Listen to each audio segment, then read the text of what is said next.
नमस्कार. मी आज करणार आहे आंब्याचं लोणचं. ग्रामीण भागात कैरीचं पण लोणचं म्हणतात, आंब्याचंही म्हणतात. तर आमच्याकडे आता आंबे घेतलेले आहेत, त्याचे मी सुताराकडून फोडे करून घेतलेले आहेत.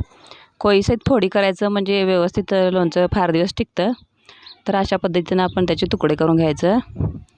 सुताराकडून ग्रामीण भागात सुताराकडूनच फोडून घेतलं जातं. त्यांनी पैसे घेत नाही, त्याच्या बदल्यात आंबे घेतात ते.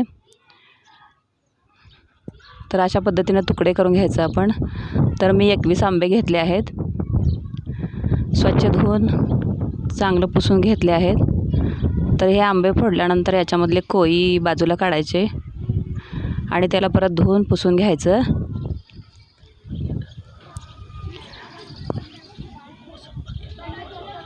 पुसून पंख्याखाली पण वाळून घ्या किंवा थोडंसं वाऱ्यालाही ठेवलं तर चालतं. सुरुवातीला मी बरेच वेळा लोणचं करण्याचा प्रयत्न केला, पण लोणचं खराब होत होतं, बुरशी येत होती. तर याची चूक मला लक्षात आली, याच्यामध्ये पाण्याचा अंश असेल तर खराब होतं. तर या पद्धतीने केल्यानंतर माझं लोणचं व्यवस्थित झालं. तर चला आपण याच्यामध्ये आता मसाले घालूया. आता लोणच्याचं मसाल्याचं साहित्य बघूया. तर इथं 1.5 वाटी मोहरी घेतली आहे, ती मिक्सरमध्ये बारीक दळून घेतली आहे. मोहरी जेवढी आहे तेवढंच मी इथे मीठ घेतले आहे, 1.5 वाटी. अर्धी वाटी हळद घेतली आहे, 1 वाटी लाल तिखट घेतला आहे, 1 वाटी गूळ घेतला आहे, 4 चमचे मी मेथी पावडर करून घेतली आहे, 1 वाटी लसूण घेतला आहे आणि थोडंसं हिंग घालायचं आहे. चला तर मग आता याच्यावरती सर्व मसाले घालून घ्यायचे आहेत. तर आता मोहरी मी घालत आहे 1.5 वाटी. 1.5 वाटी मीठ घालत आहे. 1 वाटी लसूण पाकळ्या करून टाकले. 4 चमचे मेथ्या पावडर. 1 वाटी गूळ घालते आहे. 1 वाटी लाल तिखट घालून घेत आहे. अर्धी वाटी हळद घालत आहे, तुम्ही कमी जास्त करू शकता, अंदाजेप्रमाणे घालायचं आपण. आता हा सर्व मसाला मिक्स करून घेते मी. तर अशा पद्धतीनं तुम्ही लोणचं करून ठेवा आणि 15 दिवस याला उन्हामध्ये ठेवायचे, कडक उन्हामध्ये. आणि तुम्ही काचेचीच बाटली वापरा. प्लास्टिकची बाटली असेल तर त्याच्यामुळे त्याचं प्लास्टिकचा अंश उतरण्याची शक्यता असते. तर याला 15 दिवस उन्हामध्ये ठेवून द्यायचं. अशा पद्धतीने सर्व मसाला फोडींना लागला पाहिजे. आणि 15 दिवसानंतर लोणचं तयार होतं. जेव्हा तुम्ही खाणार असाल तेव्हा त्याच्यावरती जिरे, मोहरी, तिखट वगैरे घालून त्याची फोडणी करून तुम्ही खाऊ शकता. खूप छान लागेल आणि 2 वर्ष टिकले, खराब होणार नाही अशा पद्धतीने केलं तर.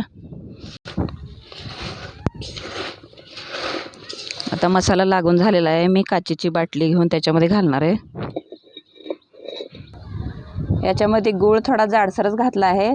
नंतर हे मुरताना याच्यातलं पाणी सुटून ते आपणच विरघळून जातं आतमध्ये. तर याच्यामध्ये अर्धा चमचा मी हिंग घालत आहे. आता हे सर्व मिक्स करून घेते.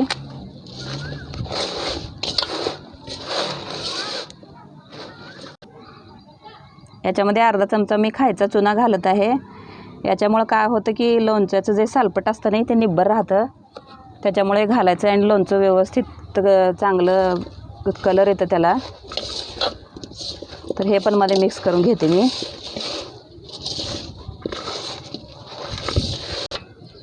लोणच्यामध्ये चुना घालायला विसरू नका, त्याच्यामुळं तर व्यवस्थित लोणचं तयार होतं. तर आता आपला सर्व मसाला लागलेला आहे. तर याला आता बाटलीमध्ये घालते मी.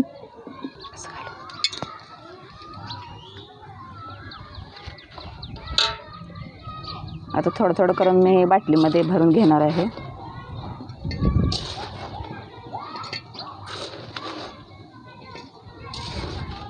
अशा पद्धतीने तुम्ही लोणचं करून बघा, खूप छान लागेल आणि व्यवस्थित 2 वर्ष टिकतं हे.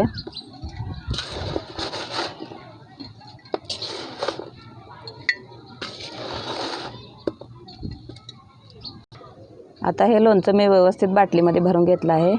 तर आता याला झाकण लावून मी 15 दिवस उन्हामध्ये ठेवणार आहे. याच्यावरती कापड बांधणार आहे, सुती कापड.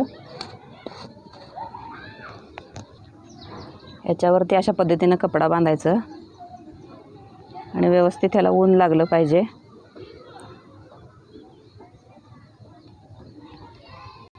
आता याला 15 दिवस उन्हात ठेवून घ्यायचं आणि अधूनमधून येऊन त्याला हलवायचं सारखं, म्हणजे व्यवस्थित मुरतं ते. तर अशा पद्धतीनं तुम्ही लोणचं करून बघा, खूप छान होईल. धन्यवाद.